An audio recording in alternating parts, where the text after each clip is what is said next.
LWO1 WeatherNet. Liftoff conditions looking pretty good. ESPS is ready for launch. Ignition. Liftoff. Falcon 9 has cleared the tower.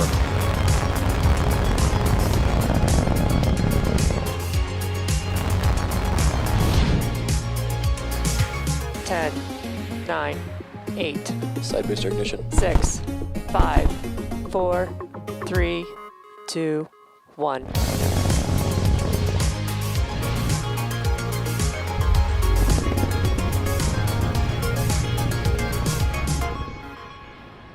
Good morning. It's Thursday, February 4th, and you're looking at a live view of Falcon 9 as it awaits its 1:19 a.m. Eastern Time launch from Space Launch Complex 40 at Cape Canaveral Space Force Station, Florida.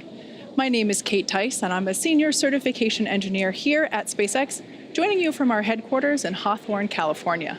You're watching a live webcast for our 18th Starlink mission and our 4th launch of 2021.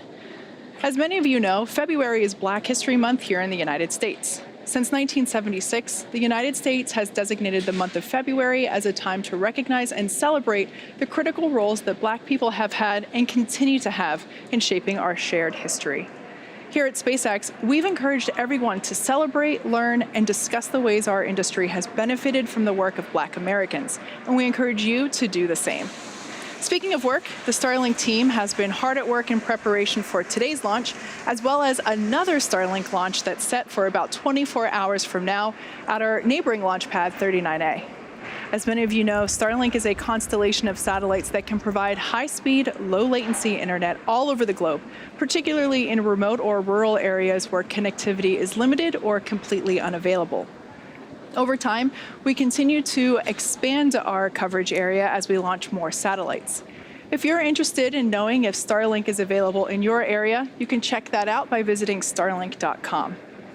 At this point, we're currently at T-minus 9 minutes and 45 seconds and have been making forward progress in the countdown. About 45 minutes ago, at the T-minus 1 hour mark, our chief engineer held a technical poll. About 20 minutes later, our launch director held a propellant load and launch readiness go, no-go poll. With our team's go for launch, Falcon 9 started loading propellants at T-minus 35 minutes. Weather at the launch site is looking great, but we are keeping our eyes on weather for our recovery operations out in the Atlantic Ocean. But as of now, all systems are green for an on-time liftoff of 1:19 a.m. Eastern. With that, let's take a closer look at that rocket you see on your screen. You're looking at a live view of Falcon 9 standing 229 feet tall, which is slightly taller than a 21-story building. Falcon 9 is a reusable two-stage rocket designed and manufactured by SpaceX for the reliable and safe transport of people and payloads into Earth orbit and beyond. And if you happen to be down in the Cape Canaveral area right now, you'd notice that we have not one, but 2 rockets currently vertical, as you see there, one on each of our pads. On the left-hand side is the Starlink mission that's set to take off just a couple minutes from now. And on the right is another Starlink mission at our pad 39A at Kennedy Space Center. And that mission is currently targeted to launch this Friday. These 2 launches will mark our 4th and 5th launches already for 2021. So clearly a busy start, but off to a great start. Hopefully you can join us for our next Starlink mission later this week. Getting back to today's mission, starting at the base of your screen, you can see the bottom 2/3 of the vehicle that's covered in soot from a previous mission. That's our first stage. At liftoff, Falcon 9's first stage has thrust greater than 5 747 airplanes at full power, consuming 700 gallons of fuel per second. With the help of 9 Merlin engines, its objective is to accelerate the vehicle through the Earth's atmosphere to space and then separate from the rest of the rocket at about 2.5 minutes into flight. From there, it'll make its way back to Earth, and we're targeting a drone ship landing there you see on your screen, our drone ship, Of Course I Still Love You. For reference, our drone ships are equivalent to the size of a football field. If successful, this will mark our 74th recovery of an orbital class rocket. Above the first stage is the second stage, and that has a single Merlin vacuum or MVAC engine, which ignites after the first stage separates. At full power, the Merlin vacuum engine operates with the greatest efficiency ever for an American-made hydrocarbon rocket engine. The second stage is what will carry our Starlink satellites to orbit. And there at the top of the rocket, you'll also notice the large nose cone.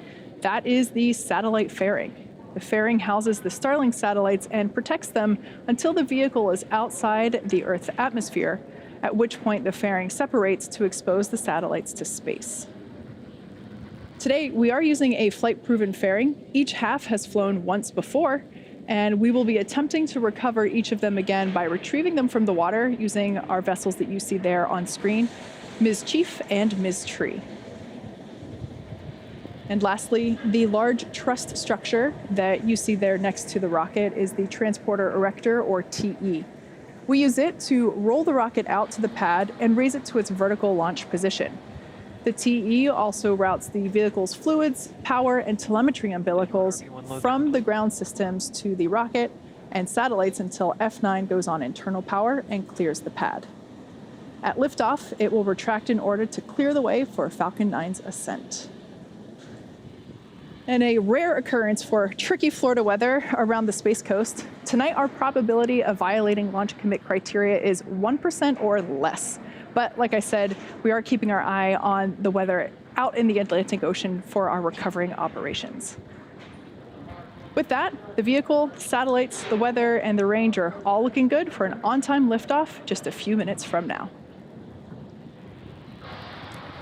Starlink is now delivering beta service both domestically and internationally, and the team will continue to push toward near global coverage of the populated world in 2021. During our beta program, users can expect to see data speeds vary from 50 megabits per second to 150 megabits per second, along with brief periods of no connectivity, and latency from 20 milliseconds to 40 milliseconds in most locations. As we launch more satellites, install more ground stations, and improve our networking software, data speed, latency, and uptime will all improve dramatically. Starlink is available to a limited number of users at this time, but if you're interested in finding out if Starlink is available in your neighborhood, head over to starlink.com. At this point, we are at T-minus 4 minutes and 30 seconds from liftoff, and Falcon 9 is now moving into the final stages of the countdown. We're currently waiting for the Transporter Erector, or that TE, to retract. That's the painted white structure there next to the vehicle. And once it retracts, it may have already, there we go. We heard the call out, and you can see the cradle arms there, and it's moving to its pre-launch position, which is about 2 degrees away from the rocket. At liftoff, hydraulics will move that TE to a position of 45 degrees from the rocket. If you listen closely, you might be able to hear the hiss and pop of pressure venting from the vehicle and the plumbing in the Transporter Erector, and that's all completely normal. At this point in time, the first and second stages are both nearly fully loaded with 1 million pounds of kerosene fuel and liquid oxygen. Super chilled liquid oxygen is our propellant oxidizer, and it's that super chilled LOX that is creating those white clouds that you see there around Falcon 9. That happens when that super chilled liquid oxygen comes into contact with the ambient air around it. And there we heard the call, strong back retraction is complete. So the first stage should be finishing up that prop load here in 10 seconds at T-minus 3 minutes, and second stage will wrap up prop load at T-minus 2 minutes. At T-minus 60 seconds, we'll hear the call out that Falcon 9 is in startup. This means that the rocket's autonomous internal flight computers have taken over the launch countdown. Just inside of T-minus 2 seconds, we light the Merlin M1D engines. We use T-Tab as our ignition fluid. When it mixes with oxygen, it burns a bright green-colored flame. We then allow the fuel into the thrust chamber, and the engine comes up to full power for liftoff at T0. Stage 1 LOX load complete. And there we hear the call out that stage 1 LOX load is complete. Second stage will be wrapping up momentarily. The Starlink payloads continue to be healthy, and the F9 team tracking no issues with the rocket. Like I mentioned before, less than 1% chance of violating our our weather rules at the Space Coast launch site there you see. But we are keeping our eyes on the weather around our recovery operations. And the range has cleared the surrounding ground, water, and airspace and are green for launch. Now, if for some reason we don't get to launch today, we do have a backup opportunity on February 5th at 12:58 a.m. Eastern Time.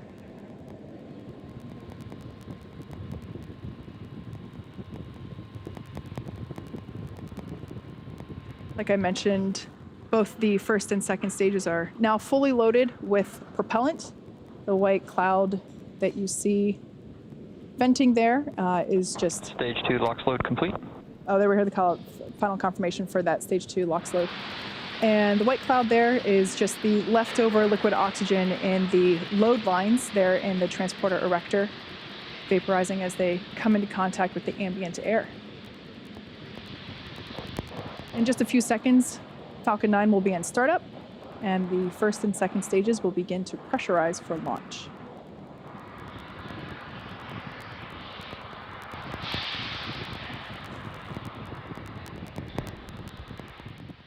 Falcon 9's in startup. So there we heard the call out. Falcon 9 is in startup. The onboard flight computers have taken over the launch countdown. T-minus 45 seconds. I'll just go for launch. There we heard it, our final go for launch today. At this point in time, we are green for today's launch. Let's listen in to the terminal count and watch as Falcon 9 takes 30 seconds. our stack of Starlink satellites into orbit.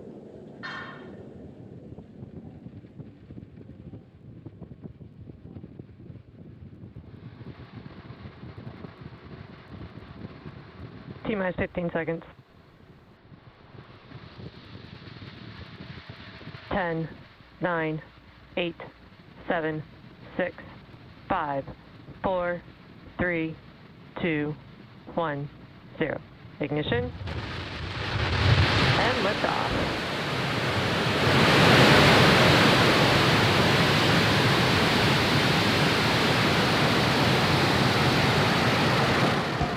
Vehicle is pitching downrange. Stage 1 chamber pressure is nominal.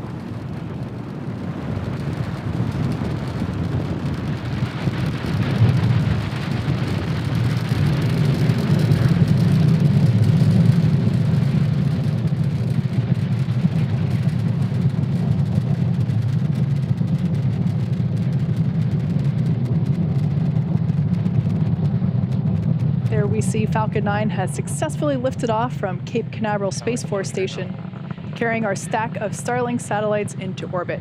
There we just heard that power and telemetry are all nominal. We're going to throttle the engines down in preparation for max Q. And this is the largest structural load that the vehicle will see during ascent, so slowing the vehicle down a little helps during that short period. Max Q coming up here in just a couple of seconds.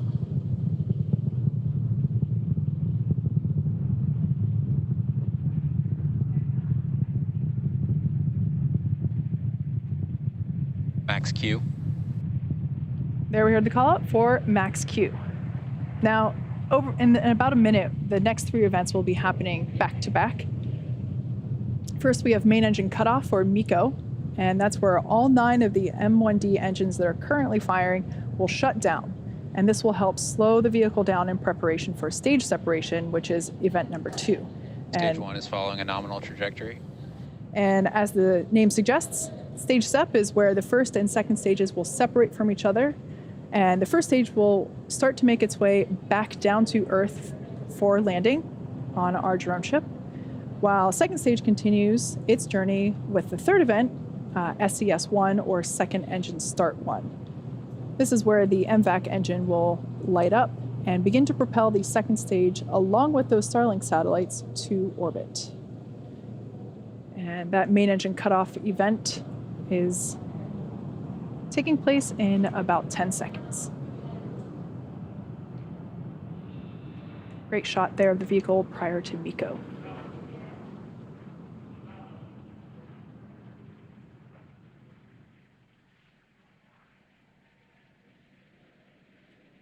Main engine cutoff. Stage separation confirmed.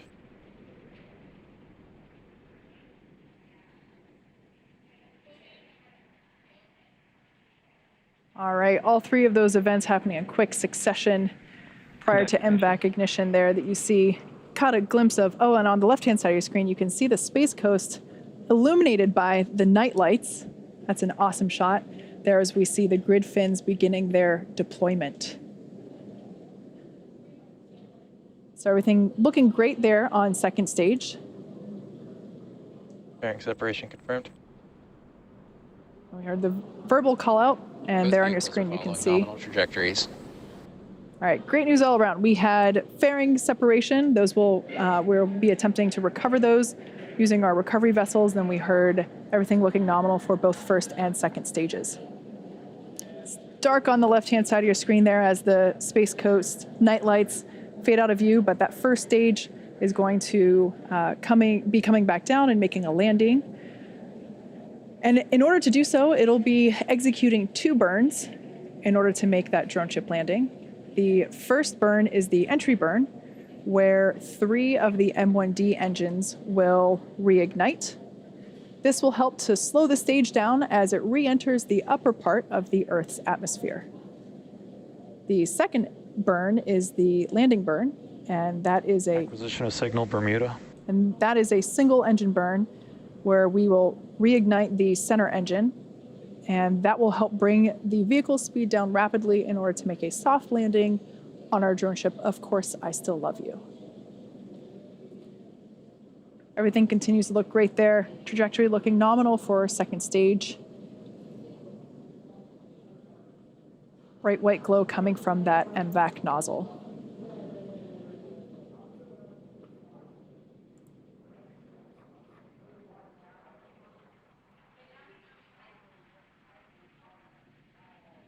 So at this point in time, the first Both stage, vehicles continue to follow nominal trajectories. at this point, the first stage is now beginning to descend back to Earth. It is equipped with 4 hypersonic grid fins that are positioned near the top of the first stage. We don't have any light illuminating the vehicle at the moment, so can't really make them out on camera. So we're providing you views of our second stage instead. But those grid fins that we saw deploy earlier are what stage 1 uses to help steer as the stage makes its way back to Earth. They help orient and guide the booster during re-entry and during descent. Additionally, the first stage will occasionally use nitrogen gas bursts for attitude control.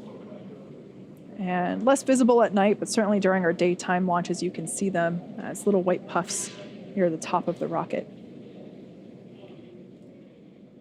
Falcon 9 first stage is also equipped with 4 landing legs, and we make those using state-of-the-art carbon fiber with aluminum honeycomb. And those are placed symmetrically around the base of the rocket and deploy just a few seconds prior to landing. So we're expecting that entry burn to begin in 5 seconds. Stage 1 FTS is saved.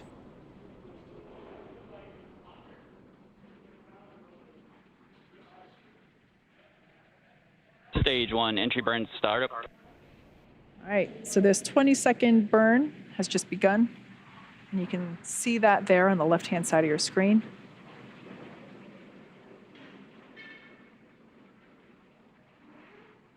If you look closely, you might be able to see those grid fins actuate to assist Stage 1 entry burn shutdown. steering of that stage 1, and as you just heard, shutdown of that entry burn. That is the Both first vehicles of continue to follow nominal trajectories. 2 burns that first stage will perform today. Good news there that both vehicles are following nominal trajectories. That landing burn will take place in just under a minute. Because this landing is a drone ship landing instead of a land landing or return to launch site landing, there's only 2 burns required for this landing attempt as opposed to 3, because the first stage follows an arc. There is no boost back or Entry transonic. there is no boost back or flip maneuver required. So only 2 burns being executed today. Everything continuing to look nominal there with the second stage as it carries our stack of Starlink satellites.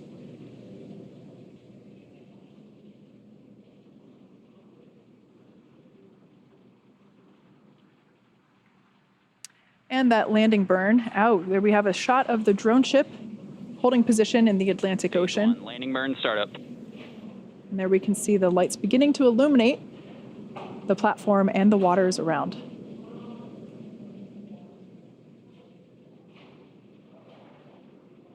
Stage 2 has entered terminal Stage guidance. 1, landing leg deploy. Okay, let's see if we're able to stick this landing. Looks pretty good. There we can see the first stage has landed. This marks the Stage 2 FTS is safe. This marks the 74th successful recovery of an orbital class rocket and the 5th recovery for that particular booster that you see there. So that's all great news for the first stage. Turning our attention to the second stage there. Second engine cutoff is expected momentarily. Seco. And there we heard the call out for SECO, second engine cutoff. Signal, Kate. And we're gonna wait to hear the call out for good orbit.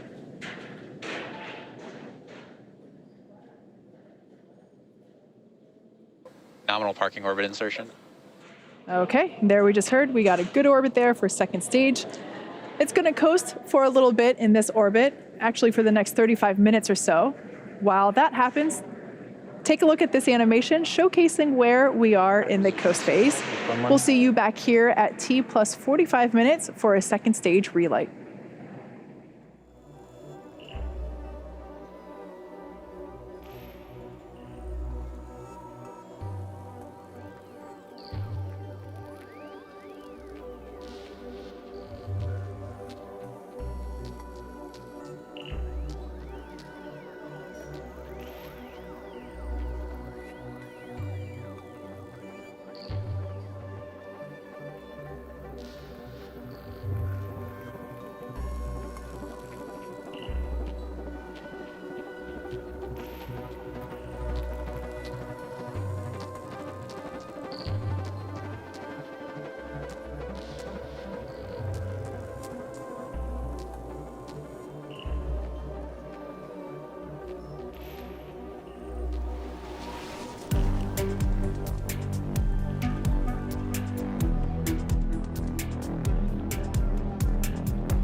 Expected loss of signal, Bermuda.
Expected loss of signal, Newfoundland.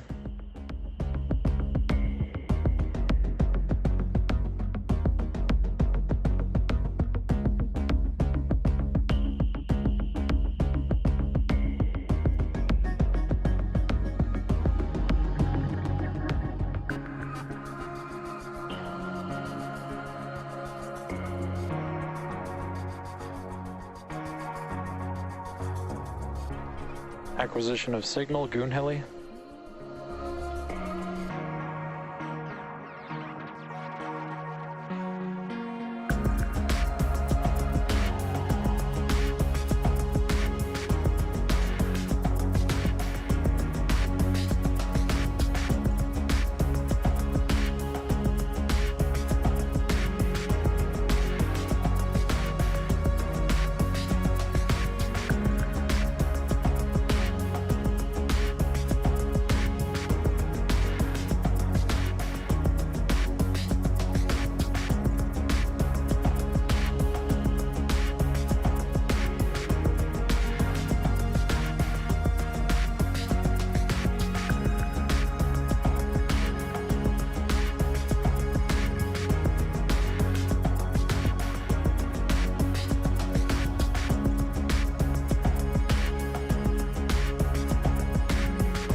lost the signal, Goonhilly.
Acquisition of signal reef.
Back engine chill has begun.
Welcome back to the webcast for our 18th Starlink mission, which lifted off from Cape Canaveral Space Force Station just over 45 minutes ago. We had an on-time liftoff, a great stage 1 landing on our drone ship, Of Course I Still Love You, which was stationed out in the Atlantic Ocean. And there you can see on your screen, we have second stage. Right now, everything looks great there. We're awaiting the relight of that second stage, the event known as SES2, or Second Engine Start 2. And that'll be coming up momentarily at the 45-6 minute mark. It'll be a very short 1-second burn of our MVAC engine. Now, we are having a little bit of a connectivity issue with our ground station, so we might not be able to see SES2, but I think we'll be all right. If you hear background noise, our second shift in production here at our manufacturing headquarters in Hawthorne, California is finishing up for the evening. So bear with me if you get any background noise there.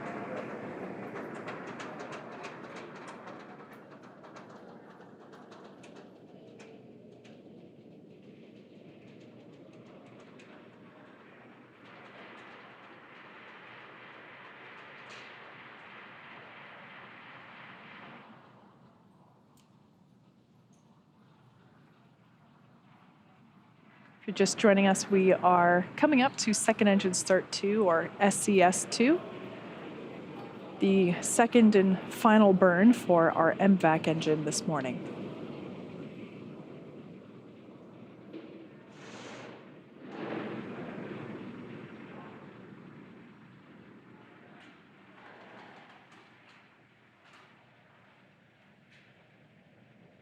MVAC ignition and shutdown.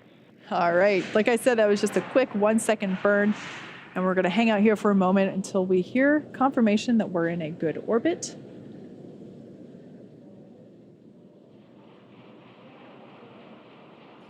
Like I mentioned, that is the Nominal insertion orbit. All right, so we heard that we've got a good orbit there. Expected loss of signal, reef. We have another 15-minute coast phase before we deploy this next batch of Starlink satellites into orbit. During this time, the spacecraft will start to spin along its central axis, and that'll give the Starlink satellites the momentum that they need to space themselves out over time after they deploy. While this happens, sit back and enjoy some more space tunes. We'll see you back here at T+1 hour and 4 minutes.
Acquisition of signal, Tasmania.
Welcome back once again for our webcast this morning.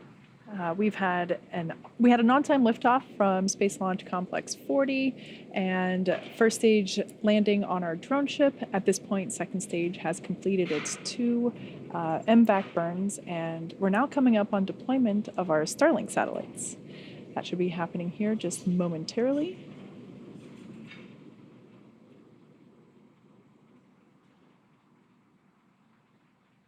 Looks like we may have lost our, oh, there we go. There's the view back as we're going to be passing over Tasmania. Great sunlit shots there. At this point, the second stage has begun to spin a little bit so that the Starlink satellites have momentum to space out after deployment. You can actually see that spin if you look there on your screen.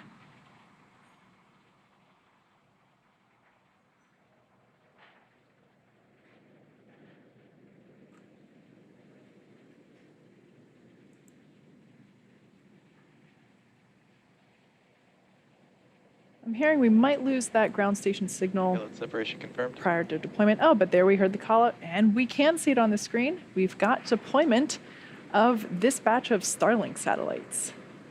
There you can see that they are slowly separating. We ended up losing that signal, but just after that deployment. So as you might have noticed, they did begin to start slowly separating out from the second stage. Shortly, they'll be deploying their solar arrays, and over the next few days and weeks, they'll distance themselves out from each other and use their onboard ion thrusters to make their way to their operational orbit. But with that, we're going to bring our webcast to a close. Thank you to the Range and FAA for supporting today's mission. If you're interested in Starlink service, head over to starlink.com and sign up. Thanks for joining us, and have a great morning.